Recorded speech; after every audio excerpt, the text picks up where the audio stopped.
mu ndege nyinshi z'intambara zihambaye zitunzwe n'igihugu cya Leta Zunze Ubumwe za Amerika harimo indege nyinshi zigiye zitandukanye. Leta ya Amerika yarahiye yuko itazigera izigurisha ku kindi gihugu icyo ari cyo cyose gikomeye mu isi, cyangwa se kuba yakwemera ikindi gihugu icyo ari cyo cyose mu isi kuba cyatunga izo ndege, yaba hagendewe ku mafaranga izo ndege zihagaze, kandi cyane cyane ibikorwa by'intambara cyangwa se misiyo zabasha gukora izo ndege n'ubushobozi bwazo. Muri izo ndege kandi zitandukanye zihambaye cyane, Leta ya Amerika yarahiye ko ubwo bwoko butazigira butungwa n'ikindi gihugu icyo ari cyo cyose gikomeye mu isi, harimo indege zihambaye zitwa B2 Spirit Bomber. Izi ngizi kandi akaba indege zihambaye cyane zirindwa mu bikurugamba, hakaba kandi ari indege zihambaye yaba ari mu mikorere yazo, cyane cyane kandi mu buryo bwo kwiyoberanya cyangwa se mu kwisha radari z'umwanzi mu gihe cyose zaba zigiye muri misiyo cyangwa se zatatse ahantu runaka. Indege imwe gusa kandi yabona ubwoko bwa B2 Spirit Bomber ikaba ihagaze akayabo k'amafaranga agera kuri miliyari 2 z'amadolari ya Amerika nk'igiciro kandi fatizo cy'indege imwe gusa muri ubu bwoko.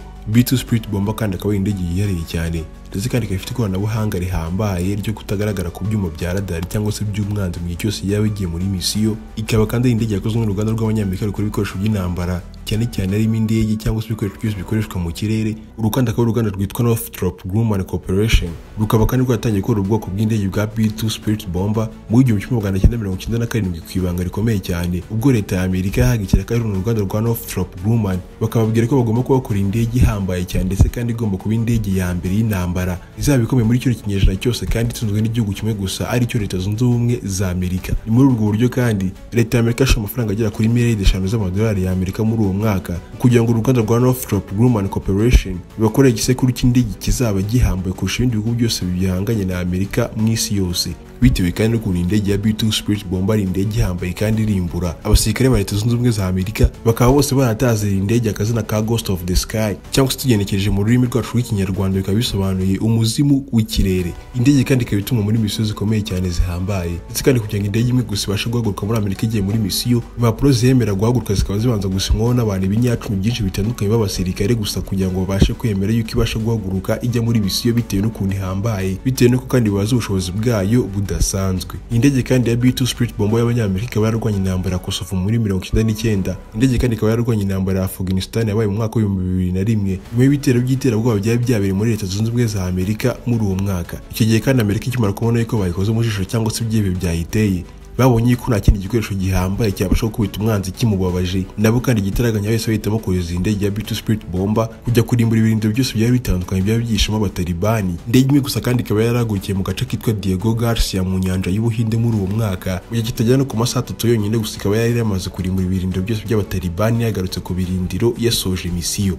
Mu zindi misiyo kandi zihambaye indege yakoze, indege ikaba yararwanye intambara ya Iraq mu mwaka wa 2003 mu gihe yari yoherejwe gutera ingabo za Saddam Hussein muri uwo mwaka. Reka tubanze tuvuge kuri buri kantu kose cyangwa se ikoranabuhanga rihambaye rigize iyi ndege ya B2 Spirit Bomber, ndetse kandi ibintu byose bigira indege idasanzwe mu zindi ndege zose zitunzwe n'igihugu cya Leta Zunze Ubumwe za Amerika.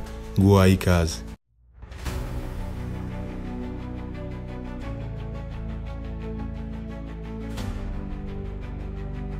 Ingi kandi indege ifite umutambiko wa metero 52 zose, ikagira kandi uburebure bwa metero 5, tutibagiye kandi uburemere bwayo bugira kuri toni 72 ndetse n'ibiro 600. Ingi kandi indege yakozwe kugira ngo ijye ibasha kutagaragara kuri radari z'umwanzi cyangwa se ijye ibasha kuhataka buragi. Indege kandi ikaba ifite umuvuduko udasanzwe ubarirwa muri kilometero 1010 mu isaha, mu gihe cyose irimo iragenda ku muvuduko wayo wa nyuma, yaba kandi ari umuvuduko udasanzwe ndetse kandi no kutagaragara kuri radari byayo. Ikaba kandi bifashishwa muri moteri zigera kuri enye zose zo mu bwoko bwa Turbofan General Electric F118 zihambaye cyane. Izo moteri kandi zose zigera kuri enye zikaba zifasha indege kuba yagira umuvuduko udasanzwe mu gihe cyose iba yatangiye kuguruka ikirere. Ku bushobozi kandi budasanzwe bwahawe indege kugira ngo itajye ibasha kugaragara kuri radari z'umwanzi, indege kuri urwara rw'inyuma rwose, iyi ndege ikaba yarambitswe ibyuma bidasanzwe bikozwe mu binyabitabire byitwa carbon graphite, bikaba nta kindi bimara, bikaba bica intege cyangwa se bigabanya sinyari zo mu bwoko bwa microwave cyangwa se infrared. Zikaba ari sinyari zoherezwa n'amaradari menshi atandukanye mu kugira ngo babashe kubona ikintu cyose cyaba giherereye mu kirere. Iyi kandi akaba ari impamvu nyamukuru ituma indege ya B2 Spirit Bomber itaboneka kuri radari zose z'umwanzi uko byagenda kose. Tugiye kandi ku zindi radari z'intambara zihambaye zikoresha icyitwa infrared system. Iyi kandi akaba ari system ikoreshwa n'amaradari kugira ngo ibashe kumva ubushyuhe bw'indege mu gihe cyose yaba ikiri mu kirere. Izo radari icyo zikora nta kindi ni ugukura ubushyuhe bw'ikintu cyose cyaba kirimo kirataka ahantu, yaba ari igisasu yaba ari indege, maze zikamenya yuko aho hantu hatatswe. Mu bindi bintu kandi bigize ibyuma bihambaye bikoze indege ya B2 Spirit Bomber akaba ari ibyitwa composite materials. Bikaba ari ibinyabutabire bituma indege itabasha gusohora ubushyuhe mu byuma byayo by'inyuma, ahubwo mu ikoranabuhanga bahaye indege ya B2 Spirit Bomber uko iri mu kirere mu kazi, ubushyuhe bwayo bwose burikusanya bukishyira ahantu hamwe mw'imbere aho kugira ngo busohoke mu byuma byayo by'inyuma. Ibi ngibi kandi bikaba bituma radar zose z'umwanzi zabasha gukoresha uburyo bwa infrared system, uko zagerageza kose zitabasha gufata indege ya B2 Spirit Bomber mu gihe cyose yaba iri mu kazi cyangwa se yatatse.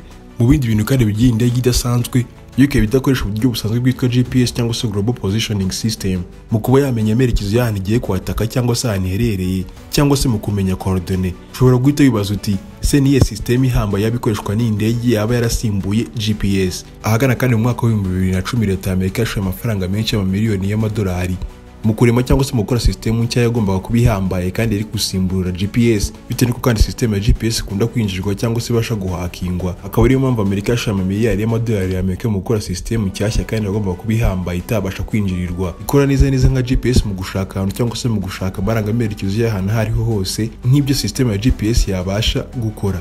Iyo system yabasha kuvumburwa nta yindi, akaba ari system yitwa M-code gusa ikoreshwa n'abasirikare ba Leta Zunze Ubumwe za Amerika gusa. Iyi akaba ari system ihambaye cyane itabasha kwinjirirwa ndetse kandi ikomeye, ikaba kandi yarakorewe abasirikare ba Amerika gusa mu buryo bw'ubwirinzi ndetse n'umutekano wabo mu gihe cyose baba bagiye muri misiyo cyangwa se kwataka ahantu runaka. Iyi system kandi ya M-code akaba ari ikoreshwa n'indege ya B2 Spirit Bomber uburyo bwo gushaka coordinate cyangwa se amarangamerekezo y'ahantu hose indege yaba igiye kwataka, igiye kurasa, ndetse kandi tutibagiwe no kumenya ahantu hose yaba iherereye mu gihe cyose yaba iri muri misiyo iri mu kirere. Tuvuye kandi kuri system ya M-code ihambaye ikoreshwa n'iyi ndege.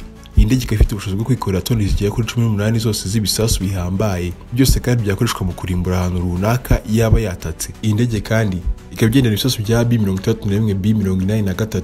Ibi kandi akaba ari ibisasu bihambaye byakoreshwa mu kurimbura ahantu runaka nk'ibirindiro ndetse n'ahandi hantu hakomeye cyangwa se inyubako zihambaye. Bitewe kandi n'ukuntu iyi ndege ifite umuvuduko udasanzwe, kuri misiyo yakoze mu mwaka wa 2003 ijya gutera muri Iraq, ikaba yaragutse ku birindiro byabo byitwa Staff of Nob Noster biherereye mu mujyi wa Missouri muri Amerika, igahaguruka yerekeza mu gihugu cya Iraq, kandi byayitwaye amasaha agera kuri 13 yonyine gusa, mu gihe kandi indege zisanzwe z'abagenzi mu gihe zaba zivuye mu mujyi wa Missouri zivuye muri Amerika kugira ngo zerekeze muri Iraq bizifata amasaha agera kuri 23 yose y'urugendo. Kugeza kuri ubu kandi Leta ya Amerika ifite indege zigera kuri 19 zonyine gusa z'ubu bwoko bwa B2 Spirit Bomber. Sibyo gusa kandi Amerika ikaba yarahiye yuko itabasha kugurishira indege ku kindi gihugu icyo ari cyo cyose mu isi cyangwa se kuba bakwemera ikindi gihugu cyose kuba batunga iyi ndege, bitewe kandi n'ubwo Amerika ifite bw'ibintu iyi ndege yabasha gukora. Izi ndege kandi zigikorwa mu mwaka wa 1997. Indege imwe gusa ikaba yarihagaze amafaranga agera kuri $737 z'amadolari ya Amerika muri uwo mwaka, mu gihe kandi kugeza ubu ngubu muri uyu mwaka wa 2025 ubwoko bw'indege imwe gusa B2 Spirit Bomber ikaba ihagaze amafaranga agera kuri $200 ndetse na $100 z'amadolari ya Amerika.